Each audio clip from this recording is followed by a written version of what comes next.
আসসালামাইকুম hello viewers, এই টিউটোরিয়ালে আমি আপনাদেরকে ডো হোয়াইল লুপ সম্পর্কে কিছু আলোচনা করব এবং এটার প্র্যাকটিক্যাল কাজ দেখাবো। ডো হোয়াইল লুপটা হচ্ছে, ডো হোয়াইল লুপ নামটা শুনলে আমরা বুঝতে পারতেছি ডো প্রথমে একটা কাজ করবে, তারপরে সে কন্ডিশন চেক করবে। এটাও ইনডেফিনিট লুপ। তো প্রথমে কি করবে, সে প্রথমে এক্সিকিউট করবে যদি কন্ডিশন ট্রু নাও হয় তাহলে প্রথমে সে একবার এক্সিকিউট করবে। এরপরে যদি ট্রু যদি কন্ডিশন ফলস হয়ে যায় তখন তারপরে আর প্রিন্ট করবে না, কিন্তু অ্যাট লিস্ট যদি ফলস হয়েও যায়, কন্ডিশন ফলস হয়ে যায়, তাহলে ডো হোয়াইলের ক্ষেত্রে সে অ্যাট লিস্ট একবার এক্সিকিউট করবে। এটাই হচ্ছে ডো হোয়াইল লুপ। তো ডো হোয়াইল লুপের সিনট্যাক্সটা হচ্ছে যে প্রথমে ডো, তারপরে সেকেন্ড ব্র্যাকেট লিখে এখানে স্টেটমেন্টটা লিখতে হবে, দ্যাট মিনস এখানে কোনো কিছু প্রিন্ট করতে চাই কিনা সেটা।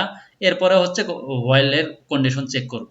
তো এখানে আমরা প্রথমে যে প্রিন্টটা দিব, তখন এখানে যদি আমার কন্ডিশন এখানে এসে যদি কন্ডিশন ট্রু নাও হয় তাহলে তারপরেও অ্যাটলিস্ট আমাকে এখানে একটা লাইন সে আমাকে প্রিন্ট করে দেখাবেই।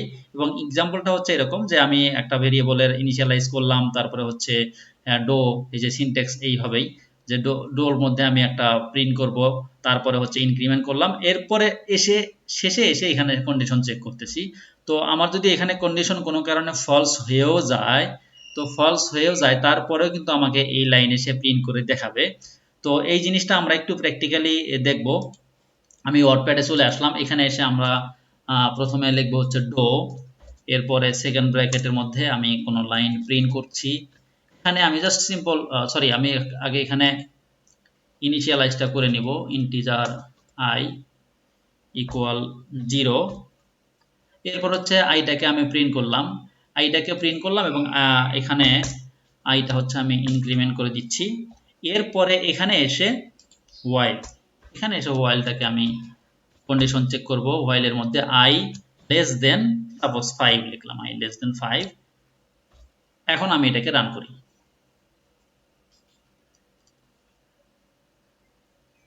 দেখেন সে 5 বারই প্রিন্ট হয়েছে, কন্ডিশন আমার যখন ফলস হয়েছে তখন বের হয়ে গেছে।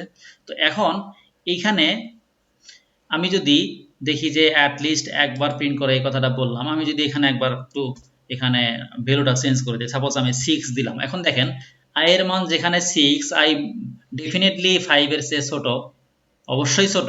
তো সেক্ষেত্রে আমার কন্ডিশন কিন্তু ফলস। বাট আমি যেটা দেখাতে যাচ্ছি সেটা হচ্ছে যে আয়ের মান যদিও ফলস হয় কিন্তু তারপরেও সে একটা বার আমাকে প্রিন্ট করে দেখাবেই, একটা বার এটাকে প্রিন্ট করবেই। তো এখন যদি আমি একটু রান করি তাহলে দেখবেন এই যে সে একবার আমাকে প্রিন্ট করে দেখিয়েছে। এই হচ্ছে ডো হোয়াইল লুপ, যে প্রথমে কি করে সে একবার প্রিন্ট করে, এরপরে হচ্ছে সে কন্ডিশন চেক করে।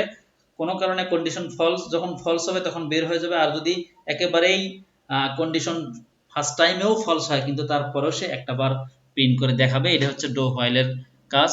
তো এই টিউটোরিয়ালে এই পর্যন্তই, সবাই ভালো থাকবেন।